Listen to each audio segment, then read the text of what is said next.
دلم را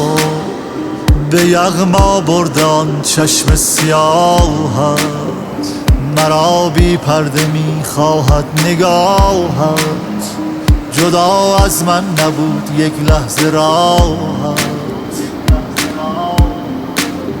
چه کردی تو با این قلب و احساسم، چه کردی چنان پروانه‌ای دورم بگردی، تو مثل مرهمی بر روی دردی،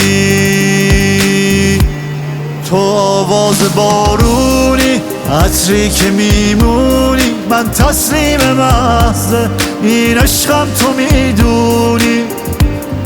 زیبایی و نابی چون ماهی میتابی که بردی دلم رو،